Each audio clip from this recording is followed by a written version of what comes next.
Hey everyone, it's great to see you all again. Today we are traveling to the Great Plains and Badlands of North Dakota in search of incredible wildlife and to capture images of the fresh snow layer over the landscape. I hope you all enjoy. Now, sunrise did turn out beautiful. I didn't get the shot I wanted, but the light is casting on the hills down here absolutely beautifully. And I've got my 100 to 400 out as usual, and I'm literally just going to focus on shapes, textures, and following that light to create some abstract image with this warm glow and the soft snow texture. The hills are just small rolling hills. As you can see, it's just a beautiful, abstract, almost painterly look out here. So I'm gonna create a very soft edit to go along with these soft colors and shapes. You can kind of see what I'm doing here, literally just picking out those little shapes of color. Settings don't really matter for this part here. I'm just at 1/80th. f7.1 because everything's pretty much out to infinity, so I don't really have to worry about my aperture all that much. I don't know if you can hear that on camera, but I wonder is that what those are down there? There's two packs. Oh, those are deer. But I'm wondering. Whoa! Anyway, yeah, we're gonna play around with the light here. See what we can capture.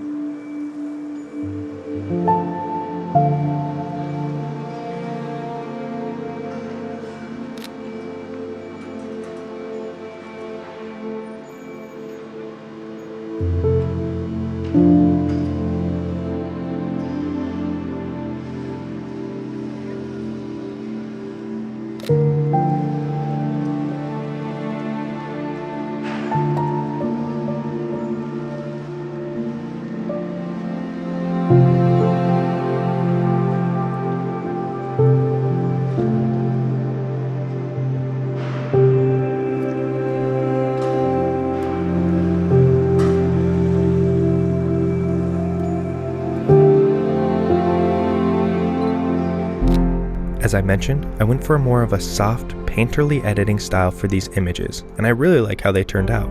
However, I don't know if all of them work as standalone images.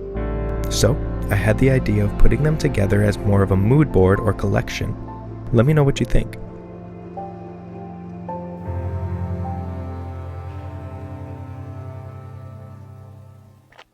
So now the sun's come up quite a bit, and it's supposed to be pretty warm today, so I'm hoping that the snow still stays on the ground.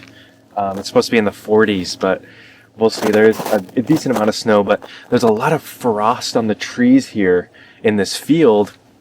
And before the sun melts it off, I got my 100 to 400 out once again, and I want to just pick out, again, we're going for more of an abstract look of the frosty branches. It can get pretty clustered pretty quick, so you want to be careful of that. And essentially what I kind of want to do is use the branches and the light to my advantage. So you can see I'm just using the branches and that beautiful light to kind of just create an abstract image that doesn't feel too random. So I kind of have this framed up here. This tree is kind of my focus, the one that's lit up, and the branches of the tree is just really nice. Another one that I took here was this one with the isolated background. I don't know if I'd like that one as much, but I'm really just using that light to my advantage to try to frame things up. And like here, this is the only tree in this area that's kind of lit up, so it has a dark background. And even though it can get really crowded really fast, I feel like something like this with that frost and the glow on it, isolating it from that background, is something that we can really play around with. I'm really going to take into account what aspect ratio I think I'm going to crop when editing, and that can really determine on how I frame up these shots as well.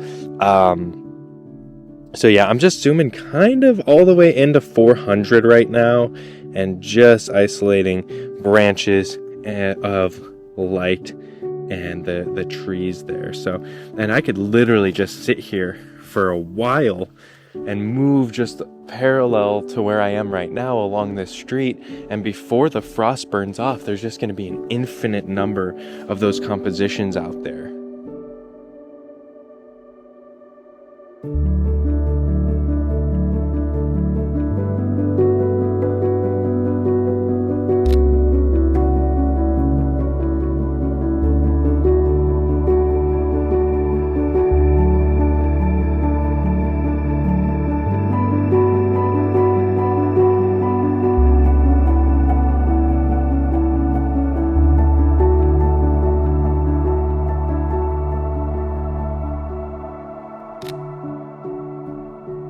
I ended up liking these images more warm and high key to emphasize that beautiful light we had.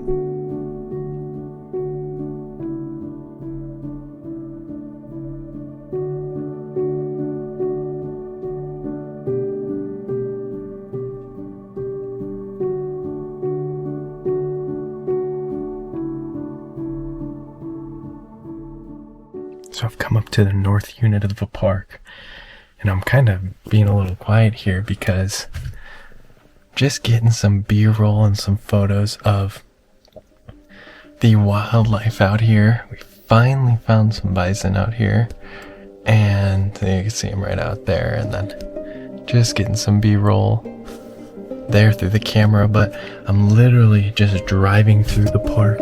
My camera's set up outside of the window. I'm just gonna scout all day for sunset.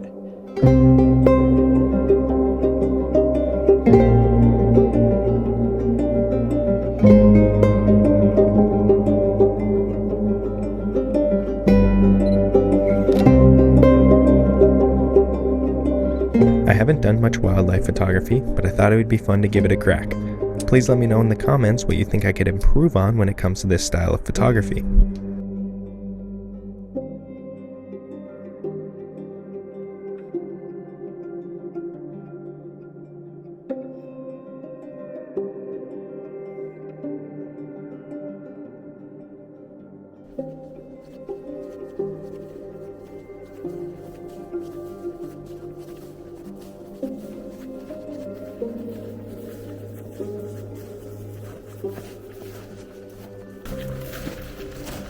Hey everyone, it's a beautiful night here in the Great Plains of North Dakota, and it just got a fresh coating of snow.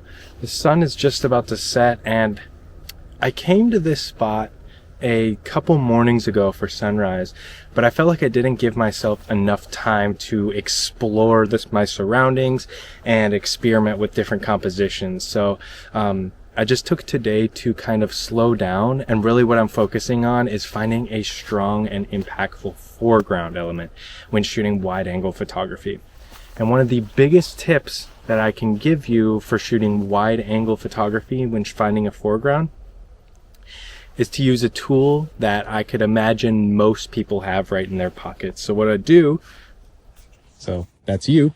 I'll just put my phone on 0.5, which is similar to about 16 millimeter full frame equivalent.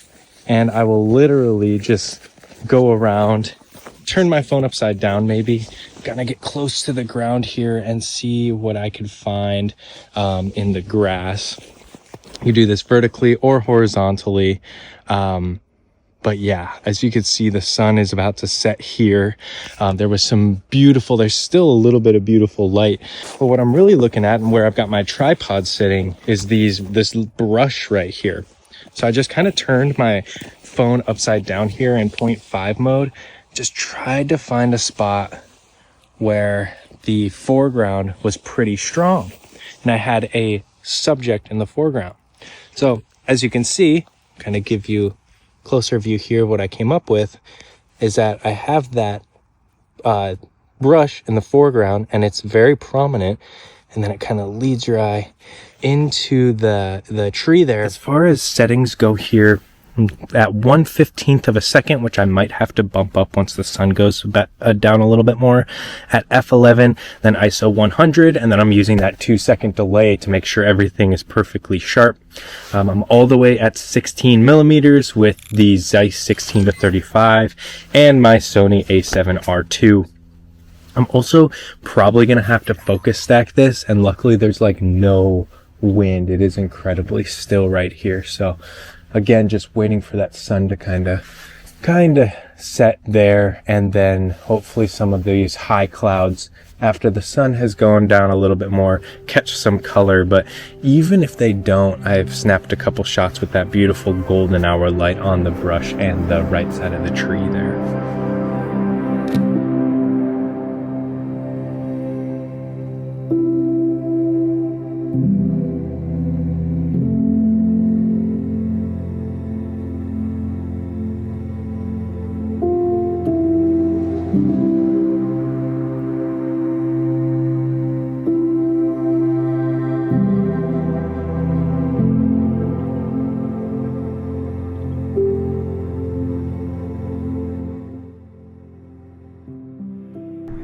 Thank you all so much for watching. If you'd like to join a growing community of photographers, please join my Discord server. I'd also really appreciate it if you could like, subscribe, and follow me on Instagram. Thanks again so much for stopping by, and I'll see you in the next one.